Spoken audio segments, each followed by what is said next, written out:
America में अवैध आप्रवासन एक जटिल और बहुपक्षीय विषय है जिसकी जड़ें आर्थिक, सामाजिक और राजनीतिक कारणों में गहराई से जुड़ी हैं।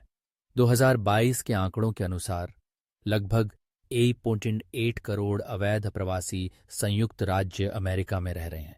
हाल के वर्षों में इसमें स्थिर वृद्धि देखी गई है और इन अप्रवासियों की जनसांख्यिकीय संरचना भी बदल रही है।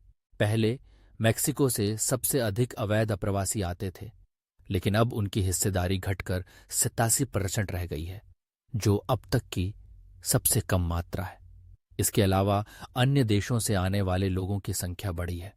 उदाहरण के लिए सल्वाडोर से लगभग 7.5 लाख, भारत से 7.25 लाख, ग्वाटेमाला से 6.7 लाख और होंडुरास से 5.24 लाख लोग अवैध रूप से अमेरिका में रह रहे हैं।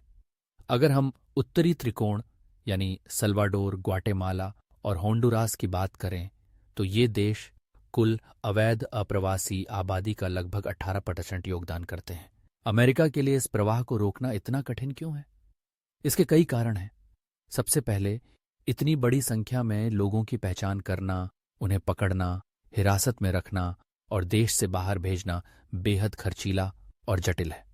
अनुमान है कि 1.8 करोड़ लोगों को निर्वासित करने में 1 दशक से ज्यादा और लगभग $8 ट्रिलियन का खर्च आ सकता है। दूसरा, अमेरिकी अर्थव्यवस्था कई क्षेत्रों में अप्रवासी श्रमिकों पर निर्भर है। अगर अचानक इनकी कमी हो जाए तो कृषि, निर्माण और सेवा क्षेत्रों में भारी संकट आ सकता है। कानूनी और राजनीतिक चुनौतियां भी कम नहीं हैं। निर्वासन की प्रक्रिया में अदालतों, मानवाधिकार कानूनों और अंतर्राष्ट्रीय सहयोग की आवश्यकता होती है, जो अक्सर लंबे समय तक चलती है। इसके अलावा हर प्रशासन की नीतियां अलग होती हैं। हाल ही में बाइडेन प्रशासन ने सीमा पर शरण देने की प्रक्रिया सीमित करने के लिए कड़े आदेश जारी किए हैं, जबकि दूसरी ओर कुछ नेता बड़े पैमाने पर निर्वासन की वकालत करते हैं।